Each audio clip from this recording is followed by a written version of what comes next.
Digital TV के लिए मैं राजेश सिरोठिया।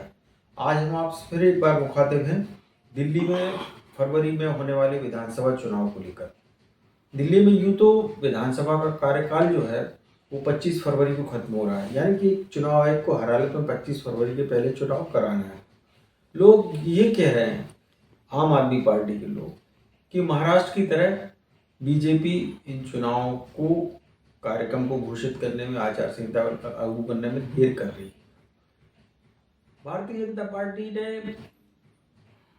एक ऐसा नैरेटिव बनाना शुरू कर दिया है कि अब बहुत हुआ केजरीवाल, अब तो जो है डबल इंजन की सरकार आई।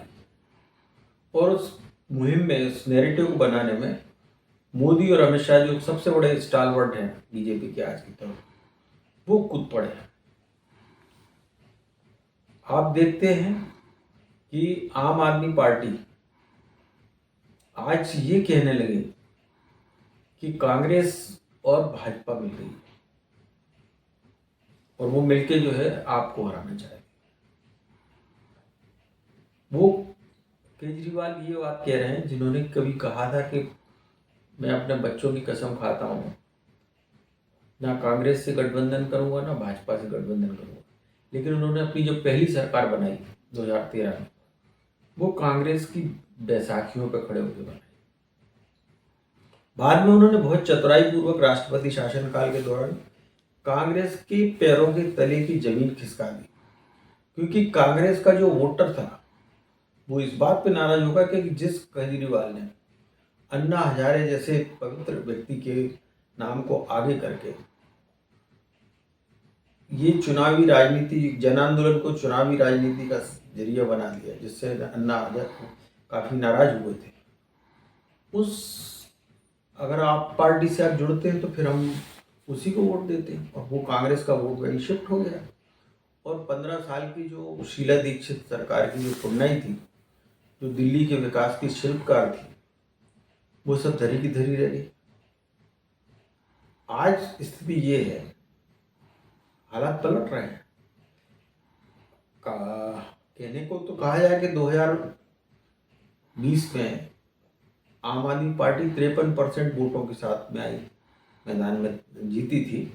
और भले ही 8 सीटें जीती हो भाजपा ने, लेकिन 38 सीट थी और 15% वोट का अंतर था। और कांग्रेस 4.25% वोट पे आकर खड़ी हुई थी। लेकिन अब हालात थोड़े से जुदा लग रहे हैं, और उसी हालात जुदा लगने में जो मोदी ने और अमित शाह ने नैरेटिव बनाया है, अब वही केजरीवाल ये कहने लगे कि कांग्रेस जो है कि प्रत्याशियों को भारतीय जनता पार्टी समर्थन दे रही, फाइनेंस कर रही, पर्दे के पीछे से सपोर्ट कर रही है। तो ये अपने आप में ये डर दिखाता है कि केजरीवाल को ये लग रहा है कि कहीं ऐसा ना हो कि उनकी सीटों की संख्या 50 के नीचे आ जाए, 40 के नीचे आ जाए, 36 के नीचे आ जाए।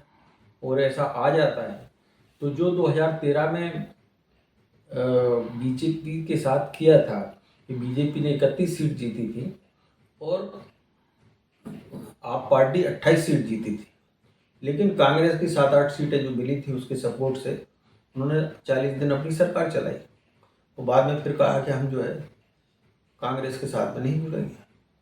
फिर इस लोकसभा चुनाव में कहा कि हम कांग्रेस के साथ जुड़ जाएंगे तो दिल्ली में बीजेपी साफ हो जाएगी, उसकी जमानत जब्त हो जाएगी। लेकिन जो है दिल्ली में फिर बीजेपी सातों साथ लोकसभा सीट जीत गई। अब मोदी उस केजरीवाल के जो पलटते हुए बयान हैं, या उनका जो उनके गिरगिटी चरित्र को जो है जनता के सामने रखना चाहते हैं, और ये बताना चाहते हैं कि इनकी जबान बोलती कुछ है, करते कुछ है, होता कुछ है। इन्होंने जो है जब अपना अभियान शुरू किया तो एक मफलर बांधे हुए केजरीवाल थे, जो दीनहीन दिखते थे, जो एक वैगनआर कार में चलते थे। उन्होंने कहा था हम बड़ी कार नहीं लेंगे, आज वो बड़ी बड़ी कार में घूम रहे हैं। उन्होंने कहा कोई हम बड़ा बंगला नहीं लेंगे, आज वो 30 करोड़ के बंगले में बैठे हुए हैं, जिसमें करोड़ों रुपए के टॉयलेट, पर्दे, कालीन और सारी चीज़ें, जिसको लेकर के बीजेपी और 67 एसी उसका भी मुद्दा उठा रही है। और उनके उस घर को शीश महल करार दे रही है। तो जाहिर है कि केजरीवाल जहाँ से चले थे वहाँ से अब आके कहाँ पहुँच गए हैं, इसका एहसास तो दिल्ली की जनता भी कर रही है। उन्होंने निश्चित रूप से मोहल्ला क्लिनिक में अच्छा काम किया। 30-40% सरकारी स्कूलों को भी उन्होंने अच्छी मॉडल स्कूल का दर्जा दिया, इसमें भी कोई दो राय नहीं। उन्होंने मुफ्त फ्री बिजली पानी वाला जो कल्चर शुरू किया, और जो मुफ्त के कल्चर आज पूरे देश में चल रहा है, लेकिन आज वही केजरीवाल दिल्ली की महिलाओं को 1000 रुपये देने का काम नहीं कर पाए, क्योंकि दिल्ली के जो सरकारी तंत्र है, एलजी है, उन्होंने दिल्ली के वित्तीय संकट का हवाला देते हुए इसको किस्त को जारी नहीं होने दिया। और जबकि बीजेपी ने, आप पार्टी ने ये कहा था कि हम 1000 अभी देंगे, चुनाव के बाद 2100 देंगे। लेकिन वो चूंकि पहली बार ऐसा हो रहा है कि दिल्ली की सरकार घाटे में उतर रही है। दिल्ली वो राज्य था जिसमें कि जबरदस्त रेवेन्यू जो है जीएसटी, वैट और सारी चीज़ों के मामले में आता है। मित्रों, मैं अभी दिल्ली गया था, तो हमारे एक मित्र को रसपान करना था, जलपान करना था, तो हमने एक दो दुकानें वहाँ तलाशी। मैं देख के भौचक्क रह गया कि वहाँ पर एक भी ऐसी शराब की बोतल नहीं थी जो कि प्रचलित ब्रांड की हो। उसी से समझ में आ जाता है कि वहाँ पर जो शराब घोटाले के जरिए जो घटिया शराब बेची जा रही है, वो हर व्यक्ति को समझ में आ जाता है कि यहाँ ये क्या चल रहा है। बड़ी मुश्किल से हमारे मित्र के लिए एक ऐसा जो ब्रांडेड शराब मिल पाई। तो शराब घोटाले को लेके जो आरोप लगे, या शराब घोटाले को लेके जो केजरीवाल या मनीष सिसोदिया जेल गए, या सत्येंद्र जैन के साथ में हुआ, तो वो दिल्ली की जनता को लगता कि ये विंडिक्टिव नेचर नहीं था केंद्र सरकार का। अब आप दोष भले ही कितने लड़े कि इसको सरकार की मंजूरी थी, एलजी ने मंजूरी दी थी, लेकिन किसी को क्या पता, जो अगर नहीं पीता हुआ उसको क्या पता कि आप किससे क्या समझौता करके क्या परोसने जा रहे हैं। उसकी पर्दे तो बाद में खुली, जब हैदराबाद और आंध्र प्रदेश से सारी चीज़ें ईडी को मिली, तो घोटाले की पर्दे खुली। अब वो घोटाला 100 करोड़ का हो चाहे 1000 करोड़ का हो, ये मायने नहीं रखता, लेकिन घोटाला हुआ है। और इसी कारण से केजरीवाल जेल में काफ़ी लंबे समय तक रहे, और जब जेल से छूटे तो उनके साथ में कई शर्तें लगी हुई कि वो जो है मुख्यमंत्री पद का पदभार नहीं संभाल सकते। तो उन्होंने जेल में रहते हुए मुख्यमंत्री पद छोड़ने की वो नैतिकता नहीं दिखाई जो हेमंत सोरेन ने झारखंड में दिखाई थी, कि जेल जाने के पहले उन्होंने जाके बाकायदा इस्तीफा दिया। उन्होंने मनीष सिसोदिया के साथ में ये शर्त नहीं दी, लेकिन उप मुख्यमंत्री मनीष सिसोदिया को उन्होंने उप मुख्यमंत्री नहीं बनने दिया, ना मुख्यमंत्री बनने दिया। वो आतिशी मार्लेनो सिंह को लेकर आए, वो जो कि वामपंथी पृष्ठभूमि से आती हैं, जो कि एक एनजीओ चलाती थी भोपाल के पास। उन्होंने जो हर्राखेड़ा गांव में बहुत बड़ा एक जमीन खरीदी थी, मकीन हवेली बनाई थी, इसको दिल्ली हवेली के रूप में माना जाता था। उन अतिशी को किया, और वो अतिशी जो है मुख्यमंत्री की बाकायदा शपथ लेने के बावजूद आज केजरीवाल के नाम पर वोट मांग रही है। यानी कि एक नारी को, कि केजरीवाल को ये कहना चाहिए था कि हमने नारी सशक्तिकरण के नाम पर आतिशी सिंह को किया है, लेकिन वो यही कह रहे हैं कि हम जनादेश प्राप्त करके मुख्यमंत्री बन जाएंगे। तो यहाँ केजरीवाल का लालच जो है एक बार फिर जनता के लिए चुभ रहा है।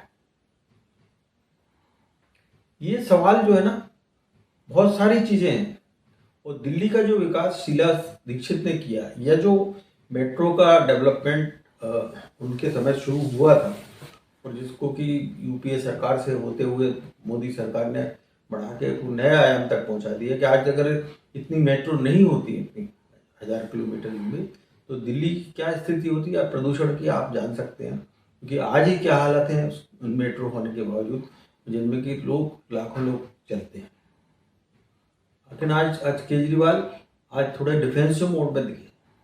रोहिणी में जो मोदी ने जो मेट्रो का उद्घाटन किया, तो उन्होंने कहा कि ये दिल्ली सरकार और केंद्र सरकार का जॉइंट प्रोजेक्ट है। और देखिए हम लोग किस तरह से सारी चीज़ें, सारे मलाल जेल में रहने की और सारी जिल्लत जलालत झेलने के बावजूद भी जो है हमने प्रधानमंत्री का साथ दिया।